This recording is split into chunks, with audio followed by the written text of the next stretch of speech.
Hello दोस्तों, कैसे हैं आप सब। आज की हमारी कहानी है नौकरी। अगर अच्छी लगे तो चैनल को लाइक, शेयर और सब्सक्राइब करना ना भूलें।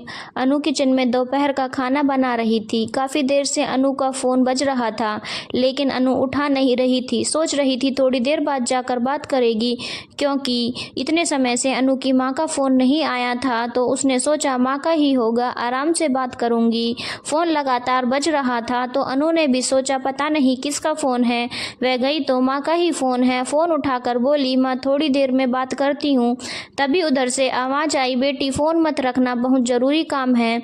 तुम्हारे पापा को हार्ट अटैक आया है और तुम्हारे भाई तुम्हारे पापा को सिटी हॉस्पिटल में भर्ती किए हैं और मैं भी हॉस्पिटल में ही हूँ, लेकिन एक प्रॉब्लम है। अनु बोली, क्या, जल्दी बताओ। अनु की माँ बोली, बेटी तुम्हारे पापा को हार्ट अटैक ऑपरेशन के लिए 5 लाख की ज़रूरत है। हमारे पास सिर्फ 3 लाख का ही इंतजाम हो पाया है। क्या तुम दामाद जी से 2 लाख के लिए बात कर सकती हो। अनु ने बोला, माँ क्यों नहीं, मैं अभी नितिन को फ़ोन लगाकर पूछती हूँ, यह भी कोई कहने की बात है। अनु ने उसी समय नितिन को फ़ोन लगाया। नितिन ने अनु से बोला, ऑफिस के लिए अर्जेंट मीटिंग में हूँ, थोड़ी देर में फ़ोन करता हूँ। अनु बोली, नहीं बहुत अर्जेंट है, 2 मिनट तो सुन लो। नितिन ने अनु को यह कहकर फ़ोन काट दिया कि शाम को आकर बात करता हूँ। अनु अपनी माँ को फ़ोन करके बोली, माँ तुम चिंता मत करो, अभी नितिन ऑफिस की अर्जेंट मीटिंग में है, शाम को आते ही भाई के अकाउंट में पैसे ट्रांसफ़र करवा दूंगी। शाम को नितिन जब घर आया तो घर आते ही नितिन ने पूछा, चलो पहले एक कप चाय बना कर लाओ और बताओ क्या कह रही थी। दिन में किचन में से ही अनु ने नितिन को बताया कि उसके पापा की तबीयत बहुत ख़राब है, उन्हें हार्ट अटैक आया है और वह हॉस्पिटल में एडमिट है। नितिन बोला, ओह यह तो बहुत बुरी खबर है। अनु नितिन को चाय देते हुए बोली, नितिन क्या हम मम्मी को 2 लाख रुपए दे सकते हैं कुछ दिन के लिए, पापा के ऑपरेशन के लिए बहुत ज़रूरी है और भाई सिर्फ 3 लाख ही जुटा पाया है। पैसे का नाम सुनते ही नितिन की आवाज़ तेज हो गई। बोला, यार तुम तो ऐसे बात कर रही हो, 2 लाख नहीं 200 हैं, मेरे पास 2 लाख कहाँ। अगले सप्ताह तुम्हें पता है हमारी शादी की 3 साल हो गए हैं, आज तक मैंने पार्टी नहीं दी और अगले संडे को पार्टी निर्धारित है। मैंने ऑलरेडी सब कुछ बुक कर दिया है। 10,000 की बात हो तो मदद कर सकता हूँ। अनु बोली, 10,000 से क्या होगा। नितिन बोला, भाई फिर तो बोल दो, कहीं और से इंतजाम करेंगे, मेरे पास तो बस इतने ही हैं। अनु ने अपने पति नितिन से रिक्वेस्ट किया कि क्या हम यह पार्टी टाल नहीं सकते, पार्टी तो दोबारा हो सकती है। लेकिन पापा। नितिन बोला, देखो भाई मेरी भी कुछ समाज में इज्जत है और तुम तो जानती ही हो यह पार्टी मैं 3 सालों से टालता आ रहा हूँ, अब मैं नहीं टाल सकता हूँ क्योंकि मैंने टेंट भी ऑलरेडी बुक कर दिया है। अनु मन सोच कर रह गई। उसे समझ नहीं आ रहा था कि वह अपनी माँ से कैसे कहे कि नितिन ने पैसे देने से मना कर दिया है। डायरेक्ट तो बोल भी नहीं सकती है।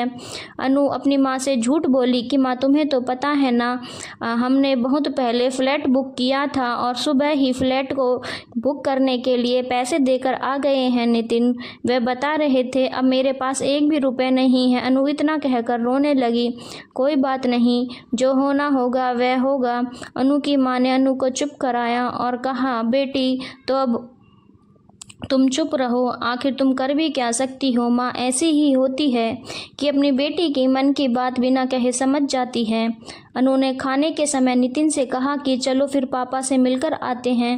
नितिन ने कहा, यार अभी कहाँ टाइम है, अगले सप्ताह पार्टी खत्म होने के बाद ही जाएंगे।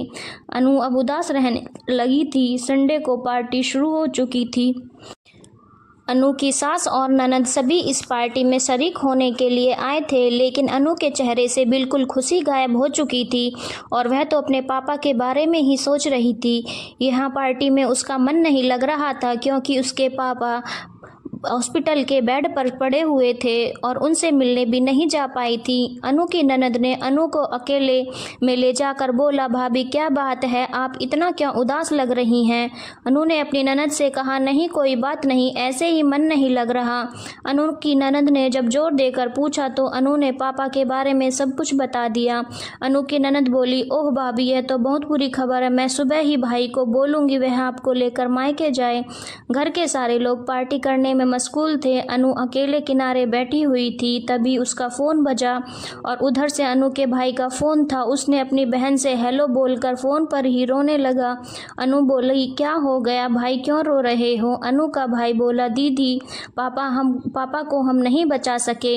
अनु भी वहीं पर रोने लगी। अनु की रोने की आवाज़ सुनकर सब पार्टी छोड़ अनु के पास दौड़े।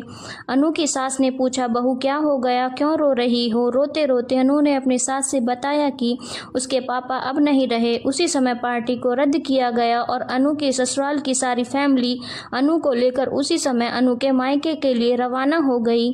4-5 घंटे बाद अनु के ससुराल वाले अनु के मायके पहुंच चुके थे। अनु भी अपने माँ के गले लगकर खूब रो रही थी। अनु की सास ने अनु की माँ से पूछा, बहन जी क्या हो गया था भाई साहब को?